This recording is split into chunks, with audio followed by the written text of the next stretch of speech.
Hey everybody, Riot Mort here, and it is time for the second annual year in review of TFT. And I am joined by two special guests. TJ, why don't we start with you? Do introductions? Hey everyone, I'm TJ, product lead for TFT. Wait, Witty? And I'm Wittrock, a senior designer on TFT. Yeah, but Witty, what do you do? Set design, mostly.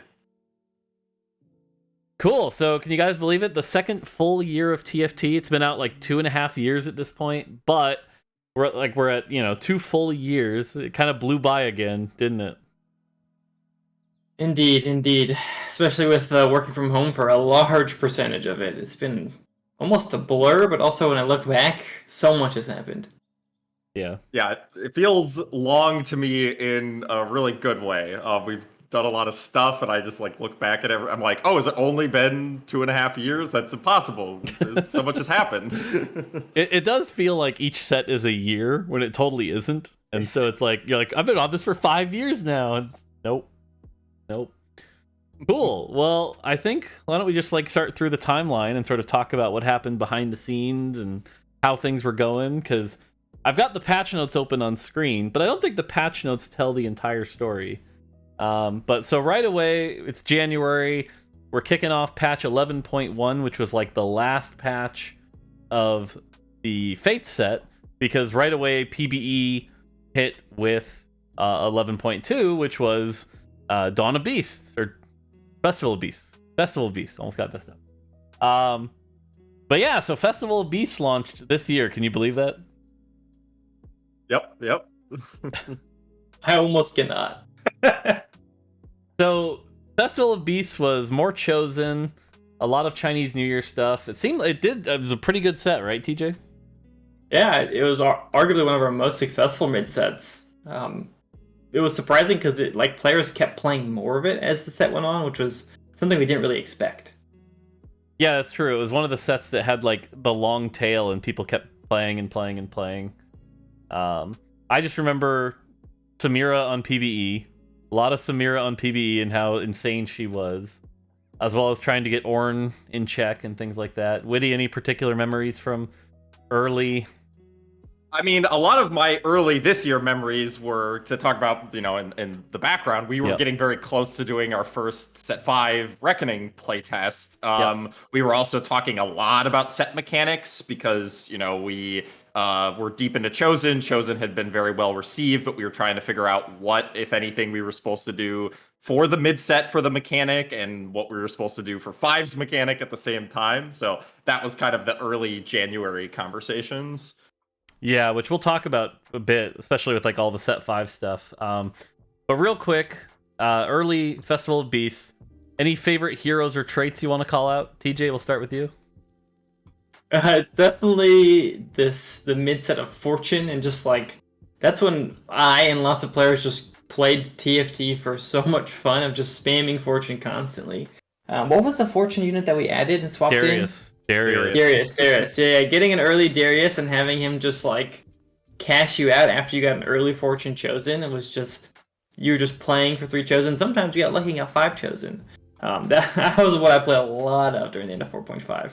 Yeah, if you could get the 3-star Darius with the right items, whew. Yeah. Whew. What about you, Witty? Oh, definitely Ornn. I think Ornn was a really good experience in and of itself. Very memorable, shaped games a lot, and obviously his legacy is now living on. So I think Ornn was a big win. Yeah, for sure. For me, it was just the removal of Moonlight. Just get me away from Aphelios and Diana, and thank God they're gone, kind of thing. So cool. So yeah, patches went on. 11.3. A lot of Slayer balance, stuff like that. Slayers were pretty nutty for a long time. 11.4 did some more reworking. This is where we reworked the Chosen system. I think we finally got it to a pretty good spot at the end there, where it was you were seeing a lot of Chosens. Witty, you originally worked on the Chosen system. Seeing all those numbers get tuned and everything, any thoughts? Or what were you thinking with all that going on? Yeah, this was about kind of what I expected. Any systems project, is very unlikely to land perfectly. And we definitely talk about this as a rework of the Chosen system. But if you go look at the changes we did, they kind of look like, balance changes or tuning to the system. Still very important, and that can matter a ton for the way that a system feels. But we didn't do any like crazy mechanical shifts or really big changes. It was, hey, let's do some numbers changes to the distribution, up it a bit to make sure that people can kind of shape a little more of what Chosen they get in any given game. Yep. Now, TJ, behind the scenes, was there anything special going on for you kind of in like that February time? Because I know, like I said, last year you kind of got this job, but this year it was like you did this job all year.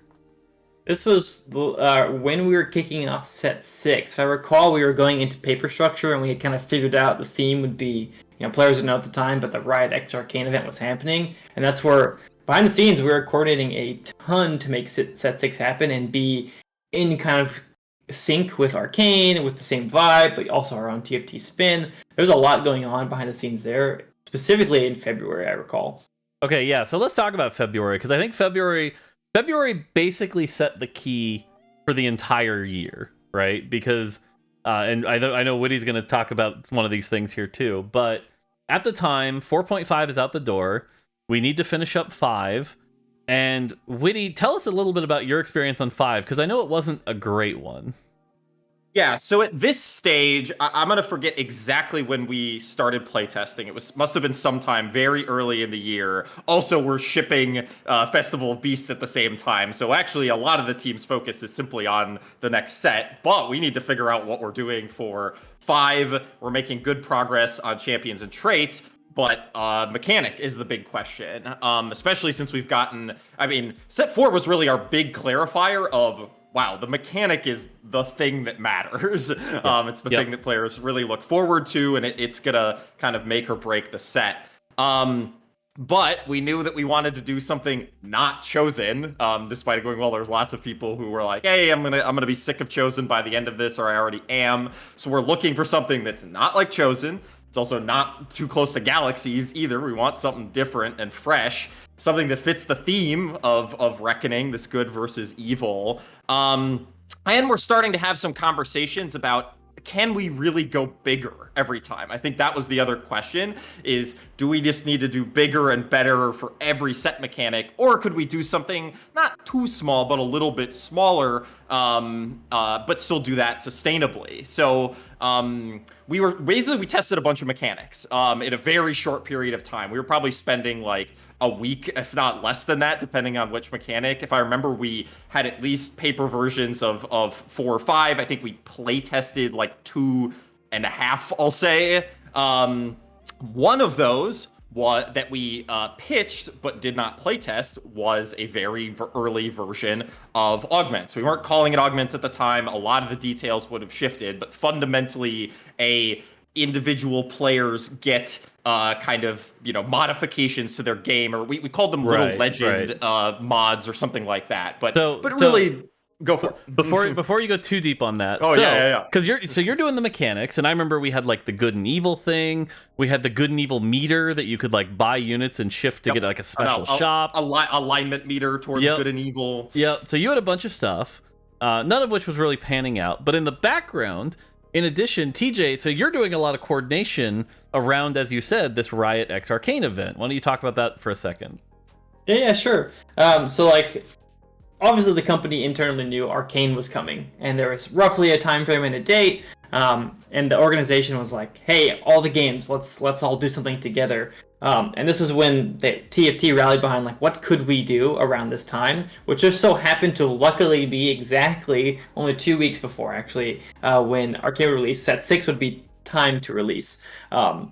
So we kind of all in there and said, hey, we're going to make this the priority. Even, and I think Mort said this publicly, we've talked about internally, that like, if we have to make a trade-off between 5 and 6, we would actually pick 6, because we knew this is going to be one of the biggest moments, which ties back to something I think Witty will tie into in a bit later about the direction. But that was a lot of what we were doing. The theme being, Zon and Piltover related-esque. How can we start talking about what champions are going to be in the show that we will make sure stay within 6 and lock those in early enough?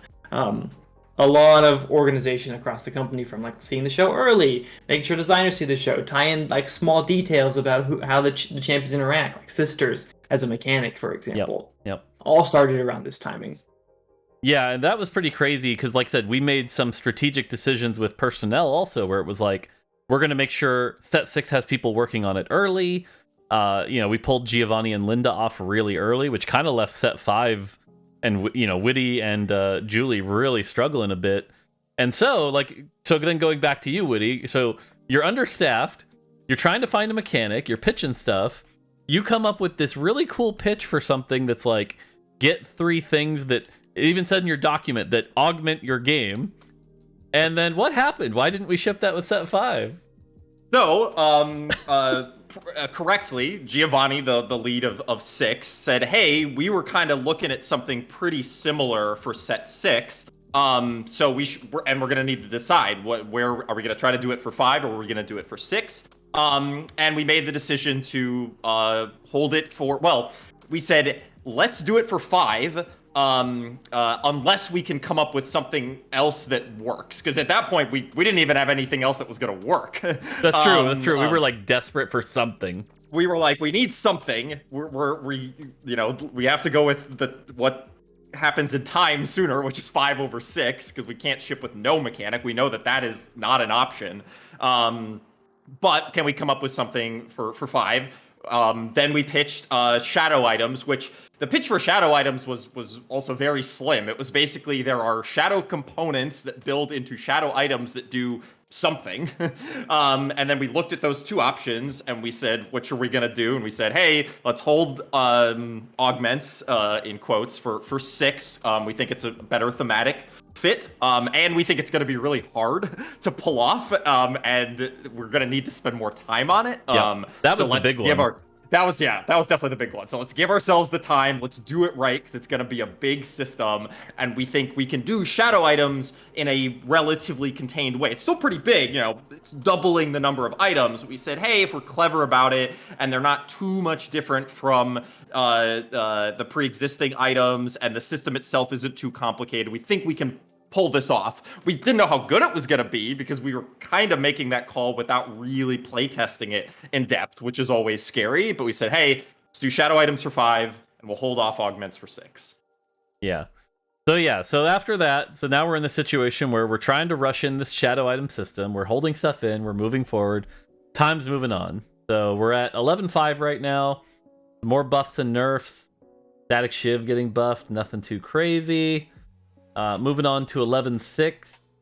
I'm just looking through the notes here. Nothing too crazy. A lot of buffs and nerfs, things like that. Some bug fixes with Frozen Heart. We're starting to hit the end of the set. Getting ready for the tournament. So that was pretty exciting. And so let's talk about the Fates Championship, because that was, I think, to me, the first time the TFT esports really was like, okay, this is like super cool, because I thought that event went really, really well. 8L jaywalking with that hype moment in the finish, like that was the first like really good finale, I think. Galaxies was okay, but like this was a step above that. PJ, any thoughts? I totally agree. I feel like this was one of the most, all the champions and the 5 costs in this set compared to 3 were so exciting to watch, which is part of the reasons I actually really remember enjoying this finals. Like the 5 costs of Samira, Ornn items, who else was there? I'm trying to remember all the other costs. Ezreal, is Ezreal in set 5.5? Ezreal was out. No, kicked out. Swain. Yeah. Swain, that's the one. Dragons. Yeah. Dragons, Olaf's. Mage Swain. The combat felt like a lot more slick, which actually made the enjoyment of watching the finals, to me at least personally, a little bit better. Yep. Makes sense. Cool. All right, so we're wrapping up Fates. Now, Witty, why don't you talk about kind of the last bit of development? Because again, Reckoning, the way we have to describe it was understaffed, it was high pressure, a lot of things kind of going crazy. Walk me through it. Yeah, 'cause you were mentioning personnel, just to kind of give the landscape. We have some amount of the team working on the 5, which is getting very close to shipping. But what we're trying to do is have people working on 6. So 6 has already been kicked off in initial stuff. We had to grab basically everyone off of 6 and say, hey, we got to finish up 5. And we're still trying to lock down. The mechanic is mostly on track. We know what we're doing. We know that we need to produce this number of items. We have some things we're very excited for, right? We knew that double emblems was going to be exciting, and that opened the door for all the emblems later on down the road. We had different champions and traits that are in various states. But basically, we're trying to get despite new challenges always being the hardest part and the unknowns, sets are also just big. 25-ish traits and 58 champions is always a big ask, and we're having people who haven't designed champions or traits before kind of doing it for their first time for set 5. So we're just trying to get everything locked down. Yeah, I remember there was scrambling to figure out what all the shadow items were, because I remember that pitch, you made the first draft, and then I kind of made a really rough, here's what they all could be, but then we had to go through and figure out which ones were just wildly terrible and which ones weren't, and even then we didn't really nail it, but yeah. TJ, anything else going on here as we're heading into Reckoning on your end? This is actually when we started to get ready to ship Hyperroll as well. Right. It was a project that happened really quickly. It was only a couple months long because the mode itself wasn't incredibly complex, in contrast to Double Up, which we'll talk about later. A lot of the work, though, is about talking and building out that hyper-role-specific or lab-specific ranked system. But the mode itself at this point was done, but we were preparing to ship Hyper-Roll to mobile and PC just before, alongside Set 5, actually. Alongside it. Yeah, that took, like I said, a lot of stuff for the ranking system. Props to Ananda for putting the mode together. Yeah, so Hyperroll, our first lab, which was kind of nice to get some extra novelty into the game for the first time in 5 sets. So feels pretty good. All right. So one other meta note, just to paint the picture for the whole year, is at this point we are all still working from home. We've been doing it for a while, but we're entirely remote. We're also working remotely with new people that we've hired during the pandemic that we've never met in person. So we talked last year as well about how the pandemic was affecting things, but I just want to make another note that from my perspective at least, that was just a constant drag on development. We were still learning how people work in a fully remote environment. So. Yeah, you bring up 2 really good points there. The first of which is this was we're starting to hire new people that we've literally never met, right? How long before we met Julie, for example? It took a long time. Not at this point, so. Yeah.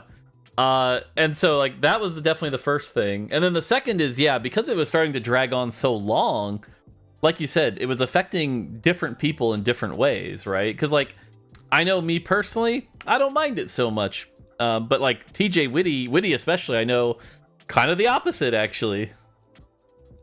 Yeah, TJ, I remember go ahead. I did everything I could to get to the office as soon as possible. And I think as we were shipping Set 5, I was one of the first waves to get back, and it was just so refreshing to start seeing people again. It's definitely very different. Working with folks in person, having that mental capacity of I'm in work mode versus home mode, which everyone's different on how they do that. Some people could do it very well from home. For me, I was on the other side of the camp of I could never dissociate work from home if I worked from home. Yep. Witty?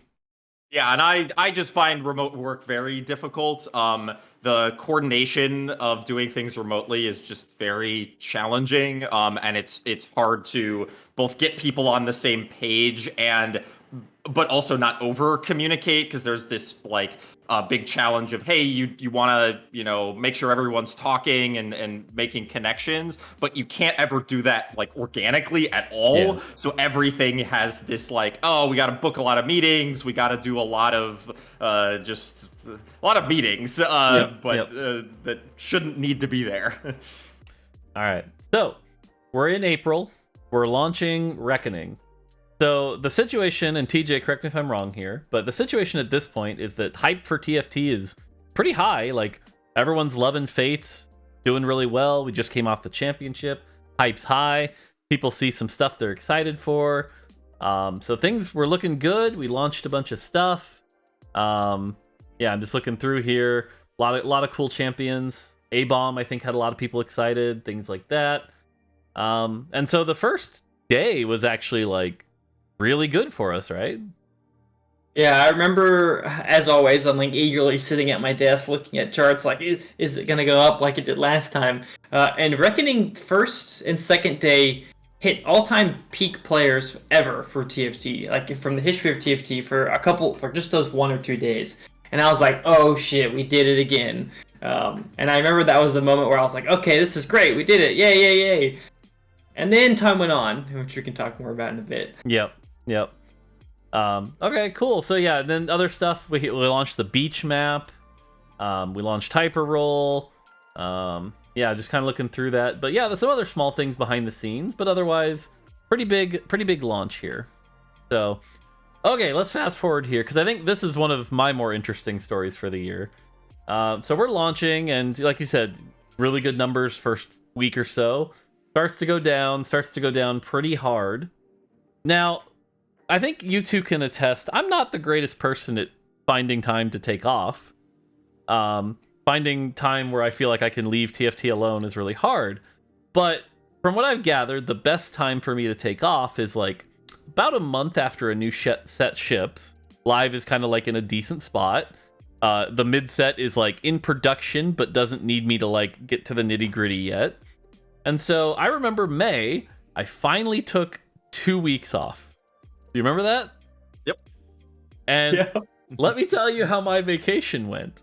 I left, and I've been gone 1 day, and I get a message that, well, we've got our numbers and player results back from Reckoning, and they're abysmal, and players hate shadow items, and the game is, we need to do something quick. And I'm on vacation. And then 2 days later, my boss, Medler, messages me. He's like, hey, we've got to do something. Can we consider doing something for mid-set? Like, we should do something. And so my vacation turned into, oh crap, what are we going to do to fix Reckoning? So, and at the time, so Witty, you're working on the mid-set at this point, right? Yeah, so basically immediately 5 ships were working on the mid set.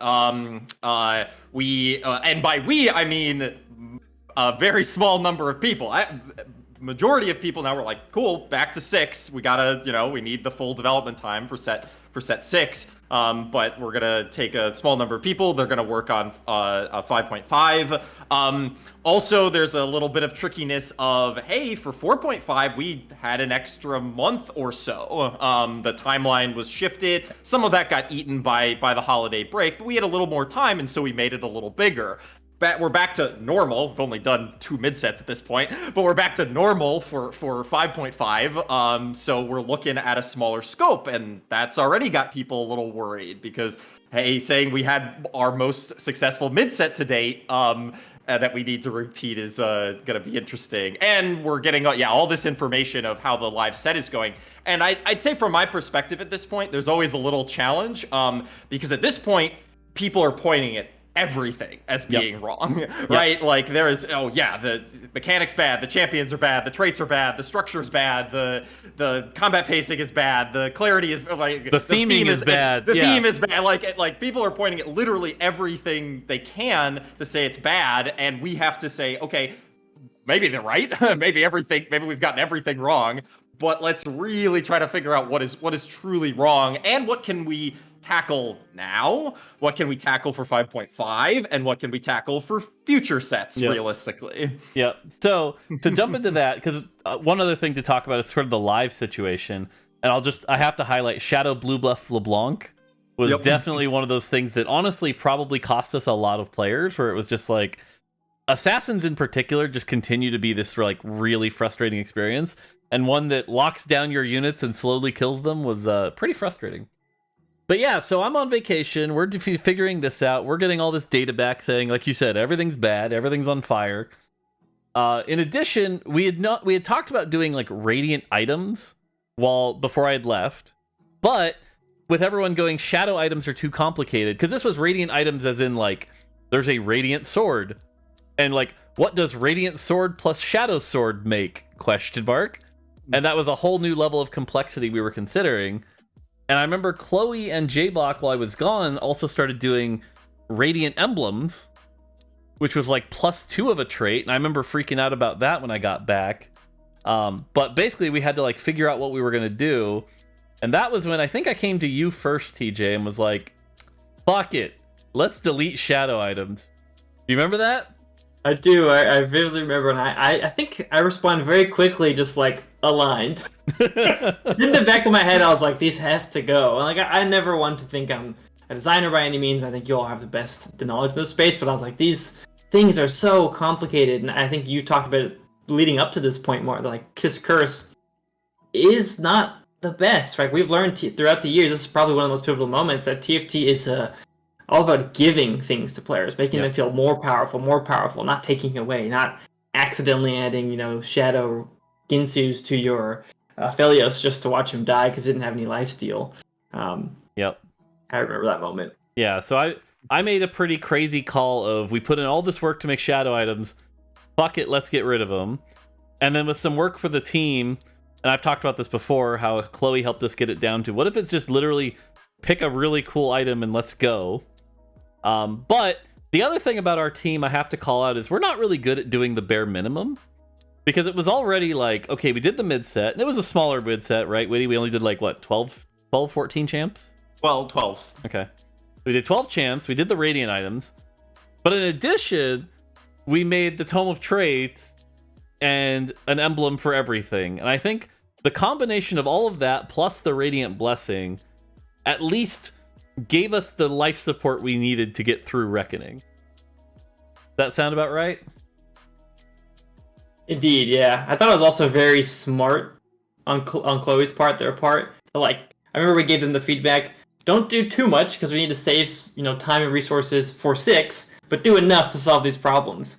And I thought the Radiant Blessings and the Tome of Traits were genius ideas by recycling things that we had used in the past. For example, it's an inspiration from Lucky Lanterns, as well as just reskinning that orb, and Tome of Traits is just reusing the armory in a different way. But it seemed to work, like at least in terms of how players re-engaged with the mid set. Players were playing back at their normal levels, though it didn't really bring people back to play the game. It did give us that time we needed, though, for set 6. Yep. Now, the other thing going on behind the scenes that was really messy is we're also still kind of trying to figure out the esports scene. And if you remember, there was this finals planned for China, and man, they had plans. They were like, it's going to be this, and I can't, like, I don't want to hype it up too much, but it was like, it's going to be legit. And then, as you saw, even League of Legends was struggling to go to China, let alone TFT, because there was a point where they're like, we can send like 30 people from League and that's it, and we're not sending TFT. And it was like, here we are again. So like, we ended up in this awkward state where like all the competition had been resolved so that people would have time to fly. So now we had this mid set with no competitive scene either. So that was a fun curveball that also got thrown at us in this 2021. Cool. So yeah, mid-set launches. Witty, anything you want to highlight on mid-set? We're now at mid-set launch. The other thing I'll say is, and to use the term life support, and kind of TJ mentioned, we also had kind of an important learning about mid-sets here, which is for the people who were engaged and didn't like shadow items and were kind of excited for Radiant Blessings and some new champions, this was a very good mid-set. It probably could have been even bigger, right? Like, we did what we could with champions and traits, but, that could have been even more. Real quick. You bring up a good point I do want to highlight here, is that the first impression of the mid-set, if you remember, was really bad. We had a lot of players talking shit on us real hard. Yep. Thankfully, that wasn't the case. But man, that first like week or two, where even like Raditz was dumping on us, was like, oh god. But yeah, go ahead, keep going. People looked at the amount of change and said this doesn't feel like enough, and a lot of it was they were comparing to 4.5, and also looking at, hey, we at least shadow items was like a medium mechanic. Now it's getting even smaller. But those players kind of came around, played the. We like to repeat. Play it before you judge it. It's very hard to judge things on paper. That's why we do so much play testing. But it did not revive the set. It did not bring a bunch of players who had quit early on in the set back. It didn't bring new players. So there's, I mean, and this is still going to be something to look at going forward, is how do you spend your effort? I think the good news was it's not like we pulled everyone off of 6 to try to make 5.5 big. Like, we could have done that, right? We could have grabbed some people from 6 and done 22 champions and 6 new traits and done Radiant, another thing on top of Radiant items or something. We could have done all that. And it probably would have gone even better, is my guess. But it's hard to say what the impact on 6 would have been, and my money would be on that it wouldn't have been worth it. Yeah, I think I'll agree with that for sure. Because again, like you said, the learning here was sort of like mid-set is where you get the players who are still having fun to have even more fun. It's not really a good revival spot. So in a way, that was the one bad thing about this mid-set, is that it was kind of easier. And so a lot of the players that had stuck around were kind of like, yeah, but I lost some depth. So even in that regard, it wasn't quite as swing and a miss or swing and a hit, you know? Yep. TJ, any more thoughts here? No, I think you all covered it. Okay. Anything else behind the scenes, cosmetic-wise? Because there's also when like Double Up is starting to be developed, and yeah, that actually this is primetime Double Up. Good call. This was one of the fastest probably turnarounds for a mode at this scope that I think the team was hesitant to commit to, because this was like we had to start working on it so we can get it ready for the Riot X Arcane event. And we were using a lot of recycling for things that we wouldn't have considered ideal that eventually made it to ship. For example, the rank system. I think in the perfect world, there's a better version of rank that Double Up could leverage that would be more inspiring to playing with players. We're like, we don't have time for that, so we're going to add this on. And that's when we started making the decision that, hey, this is actually going to be a beta, because we started testing out things that we thought were super fun. And we're like, there's obviously something fun with the game here, reinforcements, etc. But we're not going to be able to add all the system polish and everything around it. So let's just slap a beta sticker, give it to players, and say, that's the plan. And I think that's roughly around this time where we had to start doing that discussion. Yeah. I think Double Up is a prime example of sort of like how our like leadership level can kind of work too. Because I remember Double Up, I made a pitch, I shared it with you, TJ. I'm like, this needs to be our next lab. And we tossed it around, you, me, Andre, whatever, and we're like, yep, this is going to be our next lab. We agree.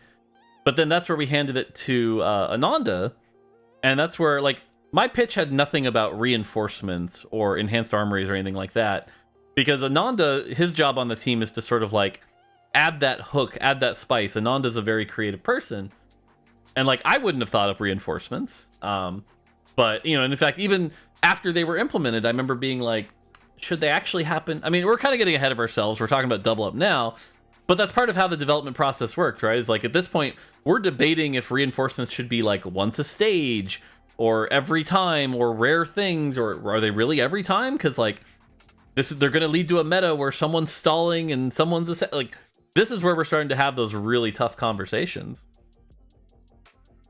So, all right, cool. So mid-set launches, Radiant items, way more fun.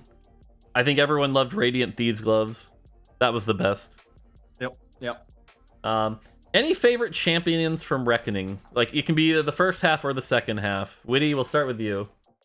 Let's see. Mordekaiser is very high on my list. I think we had been trying to do like melee juggernaut, basically, to use a league term, for a while, and this is at least the closest we've ever gotten to that like working. Let's go for it. Yeah, so Mordekaiser is one of my favorite memories with you from this year, because one of the things, like the way we work on the set, right, is like you're working on the set mostly without me, and then occasionally I'll jump in and be like, hey, here's some things we gotta fix or whatever, or here's some help. And I remember that conversation because at the time it was Xin Zhao, right? Yep. Dragon Slayer Xin. Yeah, it was Dragon Slayer Xin Zhao, and the spell wasn't working, it wasn't exciting, and we're like, we need a new Dragon Slayer. And I remember sitting with you at like, what was it, 8 or 9 at night, and we're just literally scrolling through every champion, every skin, because my league account has every skin, and I'm scrolling through, and we're like, what about this champion? What about this champion? And that was where I remember finding Dragon Slayer Mordekaiser, but it was hilarious because that's not the skin we ended up using. Yeah. We had Infernal, right? Yeah, Dragonborn skin. We're like, well, this is because we knew like the hole we were filling of Xin was we needed this AP carry at 4 costs, but we needed to be melee. And then suddenly we're looking at Morton. It's like this is exactly what this champion is. He's a like melee AP juggernaut. And he's got a dragon-y skin that kind of works. Wait a minute, dragon slayers don't look like dragons. They look like fiery dragon slayers. Yep. And he's got an even better skin fit. And this is also one of those rare times. I mean, sets are big puzzles. And I'll say honestly, and I think you've talked about this before, Mort, often the last thing or two that you slot in for champions and traits does end up looking kind of awkward and like it's a bad fit, or just a little strange. I think this was one of the few times where actually it fit very well, and we got one of our better designs out of just knowing exactly what our parameters were and having something we could put into that hole effectively. Yep. Sweet. TJ, favorite? Easy answer for me. It's Teemo. I think all of my set 5 games were just Teemo. Any way I could find to get Teemo, I would just play that playstyle, and it worked relatively well, but it was just too fun. I remember when Witty pitched Cruel, and I remember reading it going, "This is insane. Let's do it." That was another. It was another Bard. It was another like, this is gonna be fun, and so Teemo definitely worked out. I don't think the paying for health really ever like left the mark I think we were hoping it would leave, but I think the Cruel mechanic was really good. Cruel was good, although I did always enjoy, I think Skara's the player who overvaluated the most transferring health for money. I very rarely saw Skara pass on a Teemo, and I'm pretty sure he was a net losing LP by being like, oh yeah, it's just free 5 gold, let me just take that. Yep, I definitely remember that. For me, of all, like, it's hard, but I actually have to go with Gwen.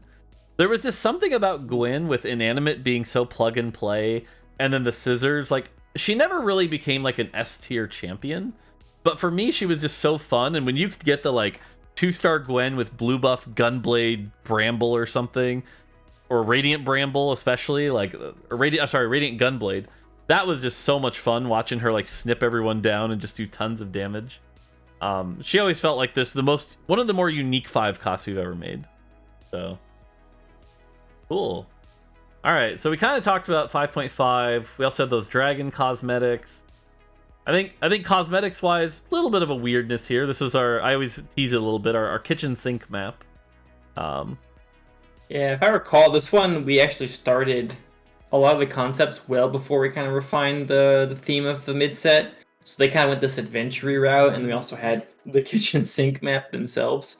So not our biggest cosmetic release, our best cosmetic release, but still one of my favorites is I actually like the Umbra skin because it's just like a dragon. It's like another variant, and I like Umbra already. Yeah, I can see that. So yeah, going through the patches, nothing too crazy. I think if anything, by about the 2nd or 3rd patch of 5.5, we were actually getting things pretty much in a good state. It ended up being as much as it wasn't one of our most fun sets, it ended up again being kind of like set 2, where it was one of our more balanced sets by the end of it. Definitely some weird patches where it was like Nightbringer Yasuo. There was that one patch where Kent sped up the animation a little bit, and it like made Yasuo go from B tier to S tier. Bit of an oopsie there, but like otherwise, as we're looking through these patches, they're getting smaller and smaller, lots of adjustments, which then led us up to the finals. And again, I have to say, like, I thought the Fates final was good. For as rough of a set as this was, I thought that final was amazing. And for me, the highlight will always be how like everyone was going into this set with like Kled comp, or I forget, like Lucian or whatever, all the S tier comps. And what fucking wins it?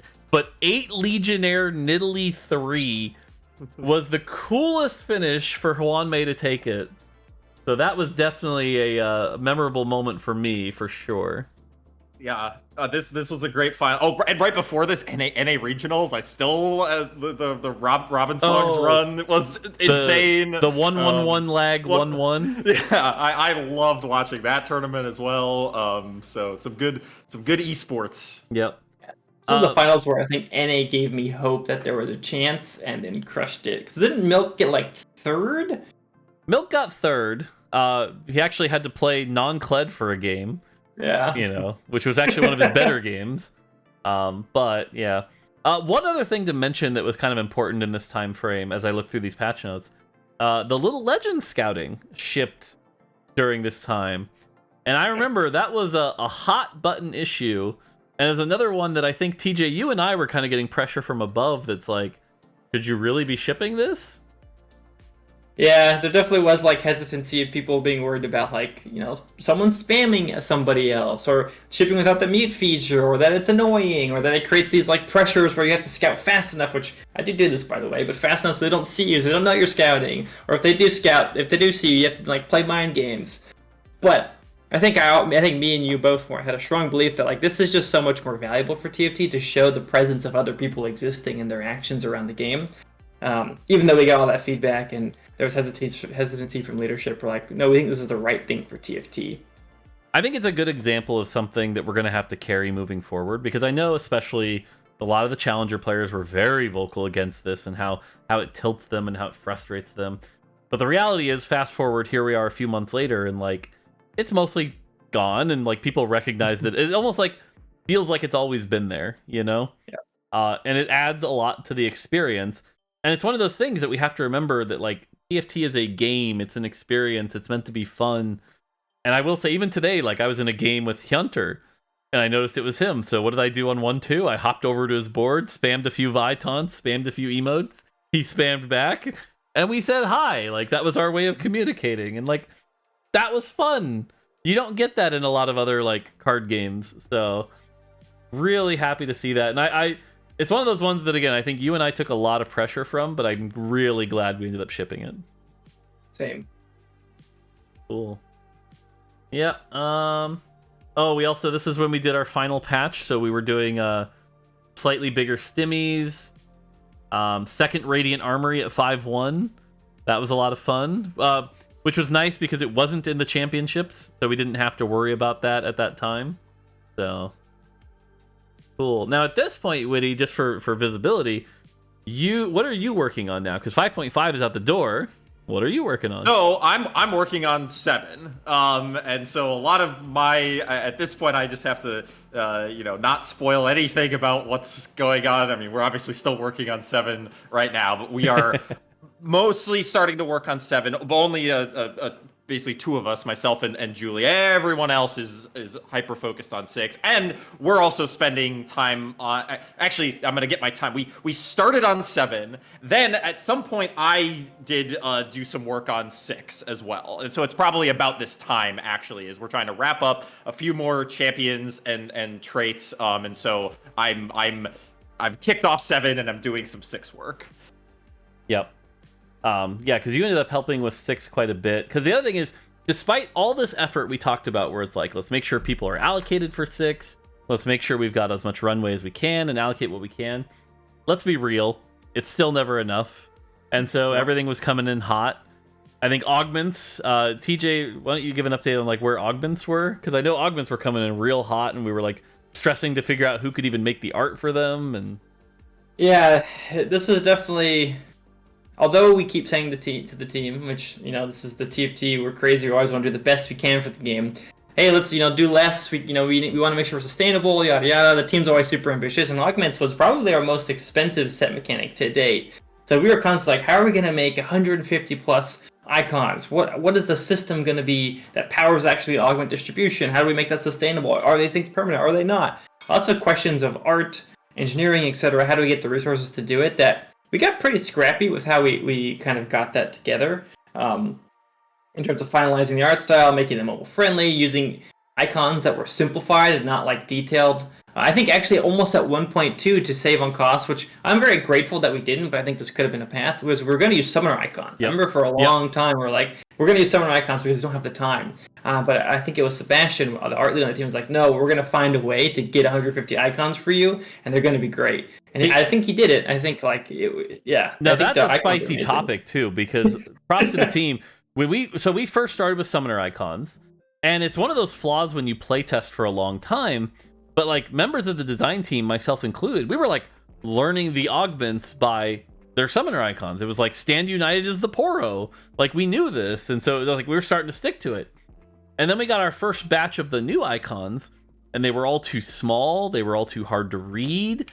And we started. I admit I was one of the ones that was like, "What have you done? You've made the game. Like, how did you do worse than summoner icons? What the hell?" I was a little grumpy about it, to be honest. But props to the team. I know they went back and they're like, no, we got this.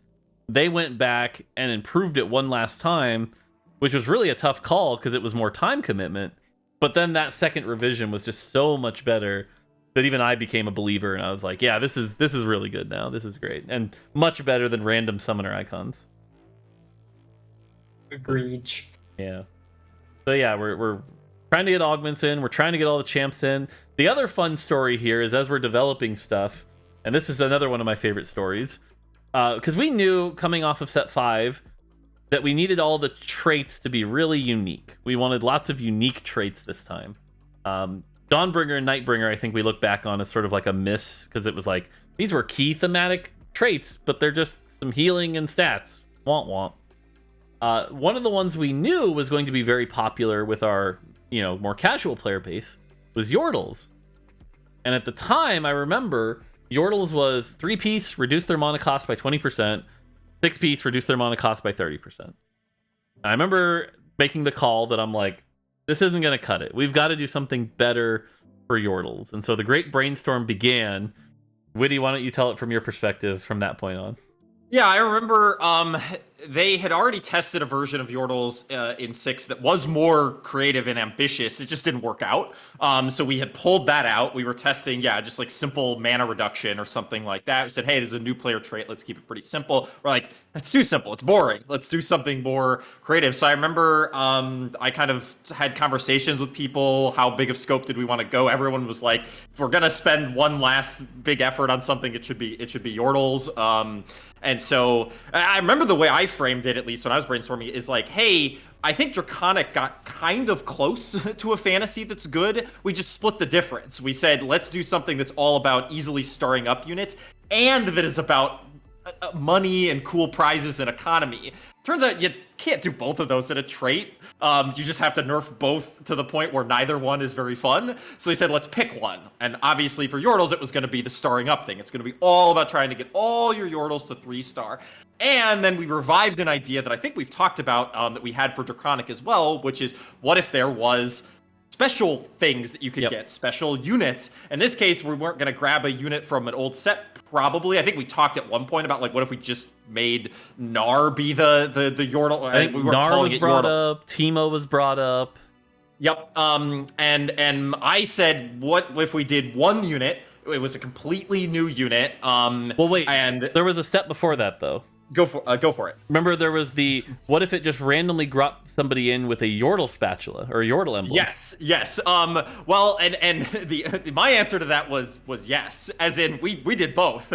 So we made it so that you could get random units with Yordle emblems, and we started building. We picked Vygar because hey, we hadn't done a really expensive, awesome version of Vygar, and I think for League players especially, if you are naming the what could be the like capstone Yordle, your mind goes to Teemo as number 1, but we had just done Cruel Teemo, and I think Vygar is kind of the number 2 of the big bad of Yordles, and then it just is a perfect fit that he has this silly Fury Horn skin that works great in TFT, and the visual effects for it were perfect for the spell that we were looking at doing. So it all kind of just came together at the end, and then we had to rip out the Yordle emblem because it turns out that it was like actively bad for you to get a Yordle emblem. So he said, let's not do that. Even if at some point we tried to do it as an Easter egg where it was like 1 in 10,000 chance that you could get it. Even that didn't really make sense. So Cool. So I'm trying to delay the set 6 conversation here too much, but we're developing it. One other crazy thing happened behind the scenes at this point, give or take. Might have been a few months before, but we became our own business unit. That was another big transition. TJ, you want to talk about that a little bit? Yeah, sure. This is definitely internal Riot semantics and how things work, but this is a monumental point for TFT where we were graduated as our own business unit. And what that kind of means is we were treated as a game. And like for a long time, I think lots of folks across Riot thought TFT was a game and we had the potential to do it. But structurally, how we were organized, how we reported, etc., we weren't a game. We were actually within League of Legends. We were a sub-team of League of Legends. But I think between 5.5 and 6 ship, leadership made the decision that, hey, actually, no, let's graduate this team and this organization to a business unit, and let's put it next to League of Legends. Let's put it next to Wild Rift and all those other games and treat it like those. And that's when we started to make that transition. And it has been incredibly helpful in terms of hiring, having our own priorities, our own staffing, making those calls, like Mort said, like we just talked about earlier with the Legend Scouting. We started to become our own team that got to make our own decisions and figure out what's best for TFT, with less of that overarching League of Legends context that we need to live within. Yeah, so that was a pretty, like I said, it's kind of just structural stuff and doesn't really affect players. But from our point of view, it definitely made us a lot more kind of empowered. We got our new executive producer, Jeff. So Jeff's been on the team for a while now. And he's been really helpful, like you said, about hiring and coordinating. Yep. And we have a leadership team, and yeah, but like Witty, from your point of view, not too much has changed, right? No. I mean, I've had the mentality since TFT kicked off that clearly this is its own game. It has its own challenges and needs to have its own priorities. That hasn't always been exactly how the organization has been structured. But I'll also say, as an individual contributor on the team, this hasn't mattered a crazy amount, and that's probably a good thing. Yeah. It hasn't been some big shift, or we're not getting new directives from someone that doesn't know what they're talking about, right? We're able to do our own thing, own our own destiny, kind of since we always have been able to. Just the shift from before, I think we were owning our own destiny a little bit as like this is kind of like a side thing, and so no one is like paying crazy close attention to it. That's off the team. Now it's like, hey, we have all of the structure that we need to kind of own our own decisions and really be clear about what we're doing relative to the organization. So nice. All right, one more major thing to talk about before we finally go on to Gizmos and Gadgets. I'm going to bring it on screen here. And that is Fight for the Golden Spatula launch. Yeah, so TJ, you want to talk about this? Yeah, sure. This is the officially licensed version of TFT Mobile in China. It was a long time in the making. We knew we wanted to find an amazing partner that we could work with that could bring the loving experience of TFT to players on mobile in China. For like, I think over 2 years. It's been a long time. And we finally got it into the right place to be able to ship it. What was that, around August? Was it August? Yeah, it's like August. Yep. Because it was in 5.5, because they had set X in 5.5. Yep. Yeah, we shipped it in August, and it was incredibly successful. For obvious reasons, TFT in China is huge. People over there love it more than anything else. It's like a very largely played game. And then add mobile on top of it and give them a full ecosystem. And it just took TFT, which I quote internally all the time in decks and etc., like to the moon. Like it was, I think for launch, it was #1 app for a long time. So we were super happy with what our partners were able to do over there. And yeah, it gives players the experience that we've wanted on TFT and mobile over in China. And sometimes they have things that I just really wish we had too. And we're always talking like, hey, what if we brought those over? And a lot of times they test things on our behalf, or they like, we're going to go navigate this space for you. We'll see how it goes, and yada yada. Yep. All right, so behind the scenes, we're doing Fight for the Golden Spatula. We're doing Double Up. We're doing all this stuff. We're getting ready. Is there anything else before the launch of Gizmos and Gadgets you think we should talk about? Yeah, go ahead. We did finally deliver on a 2-year promise of shipping Spectator for the Set 5 finals, which was a very long promise, and I continue to feel bad that it took this long, but the foundation is in place to make it much easier in the future. I mean, can we be honest with this one? Because 100%. I think a lot of people are disappointed that that's what we delivered. I think a lot of people were really looking for, I want to right-click my friend in game and start watching them in game. They wanted that Spectator. What's really stopping us from doing that? And I know the answer, but I think we should just be honest and talk about it. Yeah, the spicy answer, which I said once on April Fools, which bad timing to ever say it, Yes. is like we think that there are tools that give players that ability better than we ever can, right? Like Discord is a great example. We're doing it right now. We're sharing my camera, and I could share my game. A platform that is going to be able to do that and maintain that as a core service is going to always do better than us. So instead of us making that feature ourselves, it's not that we'll never have it for TFT. I'd rather us partner with Discord to provide the extra added layer on top of it to give players really cool, meaningful information in addition to it, rather than having TFT have its own like direct spectated player on friends list feature. And we prioritize instead the thing that we only can do, the unique experience that we can do, which is the esports version of it, the thing that Riot is very good at with League of Legends. Yep. And that's where we'll be putting our resources for Spectator. Yeah, like I said, bit of a spicy answer for sure, but the reality is, and I think if you've taken one thing away from all of our stories today, it's that like we're still the scrappy team trying to make impossible things happen with way too few people. And so a lot of our decisions always come down to opportunity cost, and the real answer is, you know, there are so many things we should be doing instead of Spectator, unfortunately. Yep.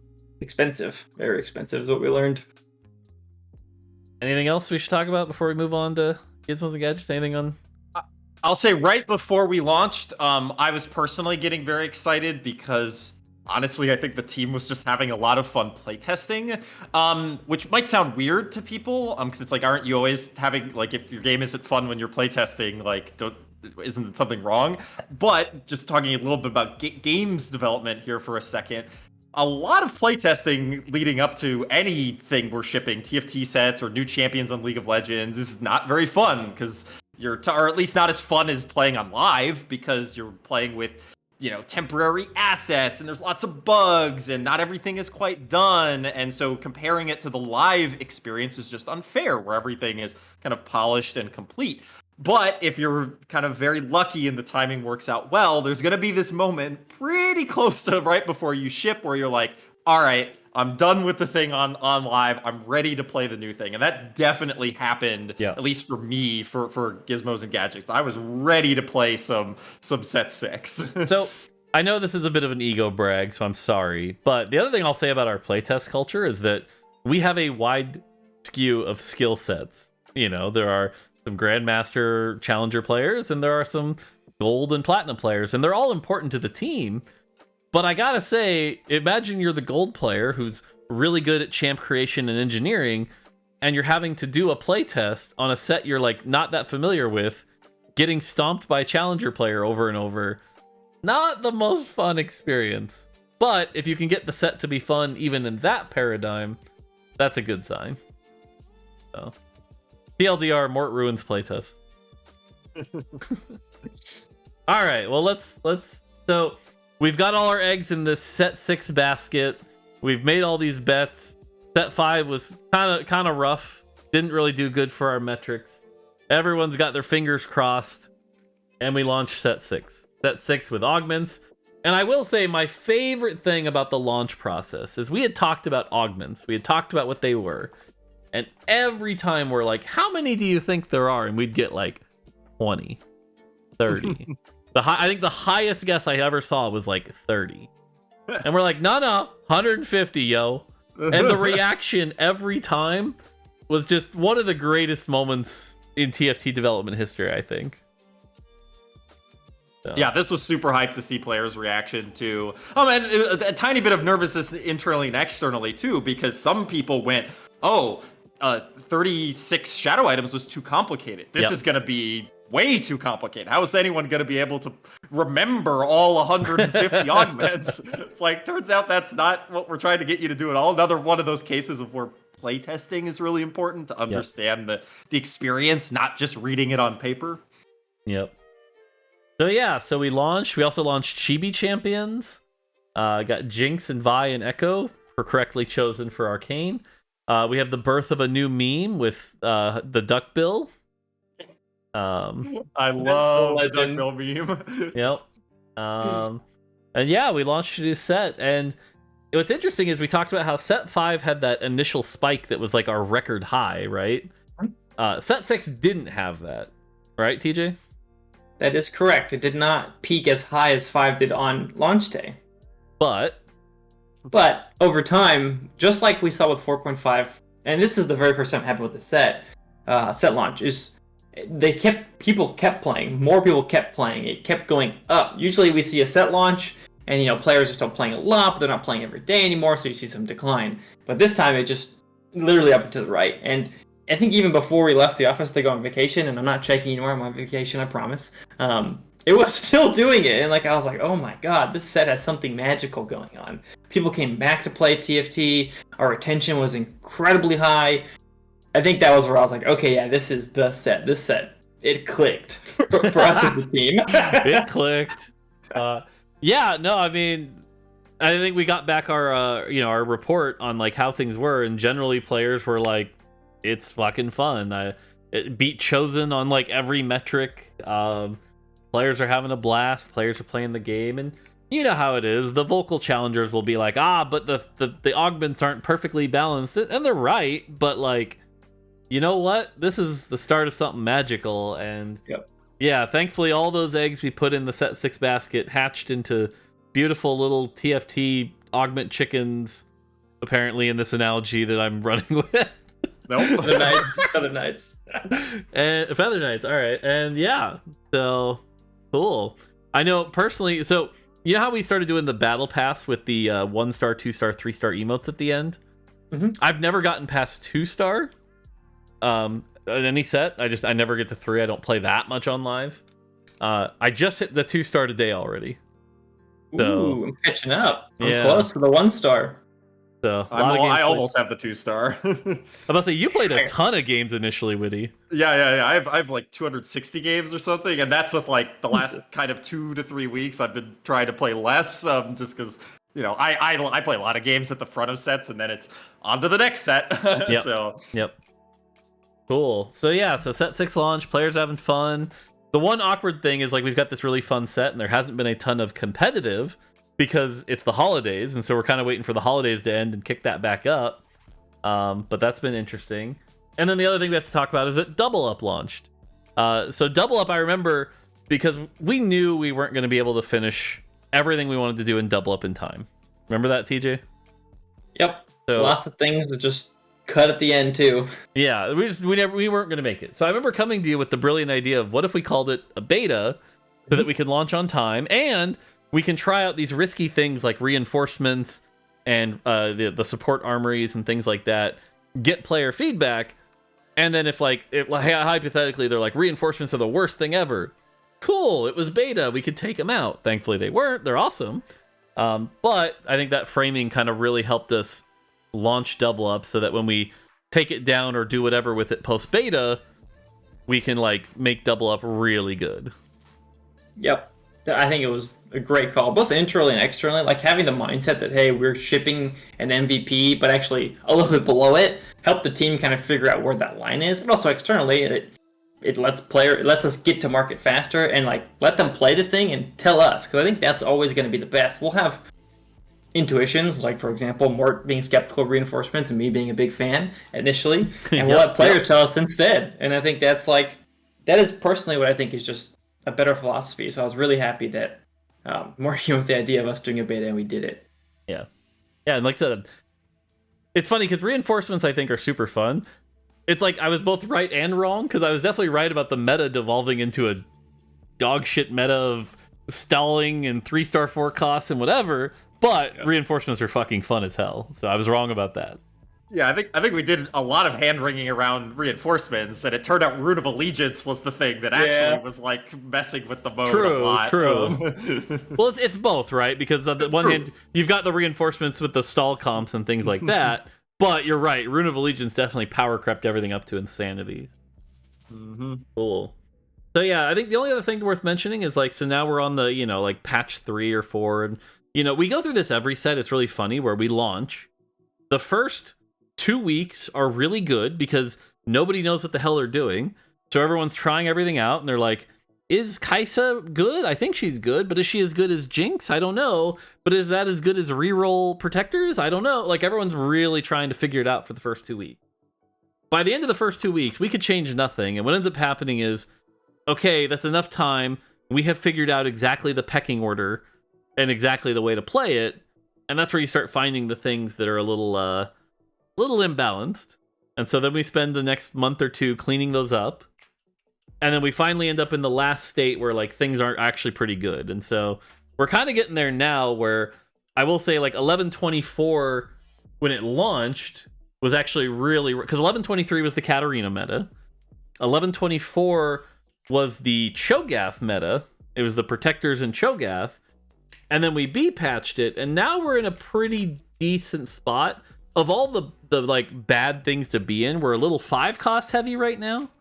But at least 5 cost heavy means you have to play the game to get to the 5 cost meta first. So there's at least an interesting game going on before that kind of thing. So cool. So yeah, so now we're on vacation for the year, working on set 7. We haven't started set 8. We're also working on 6.5 because 6.5 also has. That's the other thing too. Is so let's talk about that bad side effect. So we kept talking about we put all these eggs in the 6 basket. What that meant was we're kind of behind on 6.5 and 7 a little bit. And we've been hiring a bunch of new people who are ramping up, which means we're not at like full capacity either. So a little bit rough and a little bit chaotic when we get back, I think. It will be, but I'm hopeful that the hype of 6 is going to carry us through. Nice. Yeah, I'm very excited for 6.5. I think we'll it helps to come off the back of a very fun set, a set that is maintaining its fun and its excitement. And I think just generally for 6.5 and 7, we'll have to because I think a lot of what's going to happen in the next couple of months is going to be we're going to see the flaws with 6, right? Like even if a set is extremely well received, it's not going to be perfect. But we have to take a moment and say, hey. A set and really games are more defined by what is the fun and the exciting bits more than what the bad parts were. Yep. Like to take a really simple example, I think 6 might be one of our buggiest sets we've ever watched. Just a lot of interactions with augments and champions, and we just probably ship with more bugs than we ever did. Yep. And we should fix bugs. Bugs are important to fix, and we've been fixing them patch over patch. But should we have held the set for an extra month to just fix bugs? No. Yep. And so really focusing on making the game fun and picking out the best parts and maintaining those is more important than taking the obvious problems, and a bug is always an obvious problem, and fixing those. If the thing isn't fun in the first place, it doesn't matter how many bugs you fix. Yep. All right, one last thing that I can think of that we should talk about, and that was Arcane came out. It was a Saturday. I forget, like 8 p.m. or whatever. A bunch of rioters were at the premiere. I know none of us were there, and we're watching. Invited. What's that? I said wasn't invited. Yeah, same. So, but I'm sitting there watching it with my family, and I get a message on Slack, and you can yell at me for checking Slack at 8 o'clock on a Saturday. But I get a message from Medler, and he says, probably a request I shouldn't ask, but what do you think about putting Silco in the set? And I went, yes, that would be awesome. And so Monday I came in, talked to you, TJ, talked to Linda, and then we talked to Sebastian, and fast forward, and a month later, we're publishing an article going, Silco's coming to the set. Which I will say I was not a fan of publishing that article because it was like, we're definitely putting Silco in the set. By the way, we've literally never play tested him and have no idea if he's actually going to work. Cool. Look. So, but yeah, Silco coming to 6.5, which is our first TFT specific champion. It's going to be hype. Unlock so many doors. I think like TFT is a game about theming and a lot of times throwing things out the window just to add that stuff back in, and having an opportunity to bring in champions from Runeterra meta or beyond is going to be so much opportunity for us in the future to expand upon the needs we have for sets. Yep. Yeah, this is something at least I know that we've been talking about doing literally forever. I remember we didn't really consider it too seriously, but I remember at least one conversation during set 1 where we talked about should Baron Asher be a 5 cost champion that you could buy, right? Like, so yes. we finally maybe the answer is yes, but yes. We finally have a really clear opportunity to do this, and I'm really excited, kind of regardless, because I think it'll be a new muscle for us if we can break ourselves out of just there's a lot of league champions, but having more options is always better. Yep. All right, well, we only have a few more minutes to wrap this up a little bit, so that's kind of our year in review. TJ, why don't we start with you? Anything else on the year that you're proud of or want to talk about, or 2021 with TFT, looking back? Any thank yous, any... I'm gonna be generic because I can't. It's too hard to be too specific because I think everyone on the team is just, we're growing, but at the same time, there have been so many people on the team who've like helped build us up to this point. This like basis of knowledge, this learning, the like willingness to fail, willingness to talk through problems and adapt and change. Just huge shout out to the whole team. Special shout out to Mort. I think Mort, you've done a lot of evolving throughout the years, as well as like have been a great partner to work with, and a lot of the learnings we talked about were in conversations with you or with you and designers and etc. I think this was probably, in my opinion, the best year for TFT to set us up for an even better future. We launched the best set. We made the most impeccable learnings. Like, we've learned so much from 5. I don't think it was a mistake. I think it was an opportunity to learn what was right or wrong about TFT set development. And as a team, we've been unlocked, like with the BU conversation, which isn't that relevant for folks watching, but like it is important for us to moving forward and growing the team to be able to do the things that like we were talking about not being able to do because opportunity cost is so high, and opportunity cost is a factor of the team that we were able to grow and build. So I think this is the year of just the beginning of TFT's taking TFT to the moon. Yeah, you said it yourself there, the learnings in particular. The key learning for me coming away from this year is just like how important novelty is. And I know, Witty, you and I have talked about that quite a bit as well, but it's like pretty much everything I look at from here on out is going to be through the lens of like, how does this keep a player excited to try new things? So that's going to be really important, I think, moving forward. Witty, what about you? Any things to look back on? Anything we didn't touch on? Yeah, I think this was another year where kind of the broad story was a tricky balance between like, we need to be in this for the long term, and this, I mean, at least I strongly believe this genre can last for decades, given proper support and proper risk taking, which is a tough balance, right? You're like, hey, can you really be thinking about things for the long term and long term stability, but also take a lot of risks? And I think the answer is yes. As long as you're willing to kind of be honest with players when you make mistakes and kind of show that you have urgency in resolving issues when they do come up, you'll build a lot of kind of player trust, and they'll be excited to try the new things, and you'll be excited to try do things yourself to hopefully delight them. And so I think that's a really important mentality to reflect on and maintain going forward. Is we got to keep innovating, keep generating novelty, like you mentioned, keep trying to make players excited and make new things, knowing that all feeds into a long-term relationship, and hopefully a lot of TFT for years to come.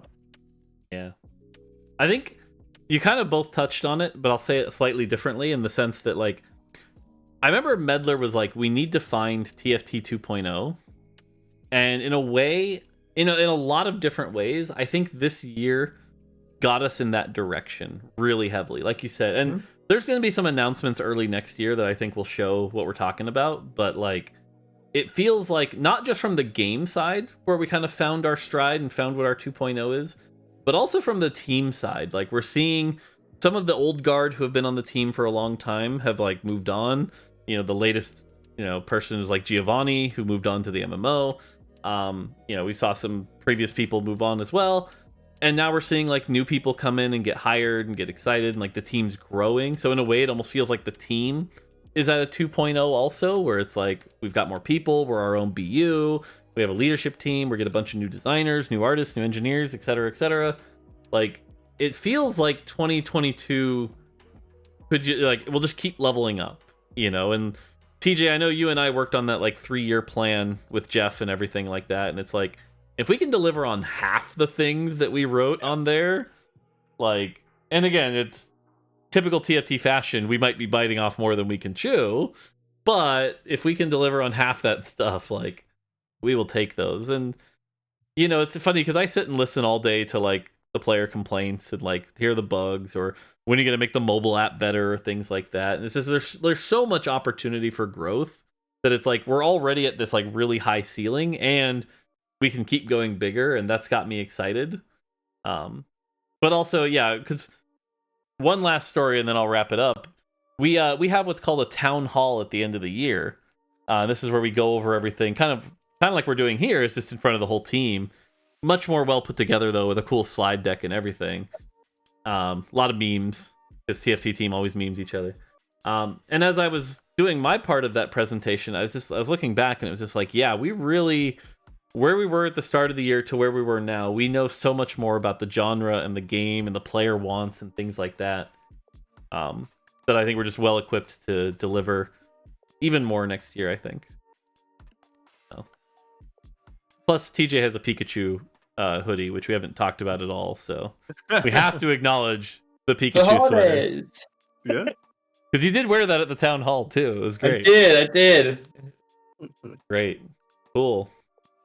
All right, well, I think that's gonna do it for us. That's our year in review. A little shorter this time, but I think we covered some of the big points, and so yeah.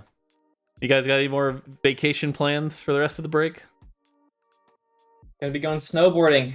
Nice. Can't wait. Nice. Doing a little traveling. I'm gonna push for masters on mobile, which might be a bad idea, but we'll see. But also trying to play a lot of. This is kind of one of my best periods of time where I try to play, games that I haven't caught up on. So I need to catch up on like Ruined King and see what the new Valorant agent looks like, and try to keep my breadth of games up to date. So. Yeah, I want to play other games, but I also kind of want to finally hit Challenger. I've got a big message I want to write when I finally hit Challenger, but the step one is you actually have to hit the Challenger, and I'm like hard stuck 450 LP, so because I won't force Kaisa, so cool. All right, well, hope you guys have a great holiday. But TJ, Witty, thank you for joining me as always. It's been a fun year to work with you guys. Have a good Christmas and a good rest of your break. We'll see you January 3rd.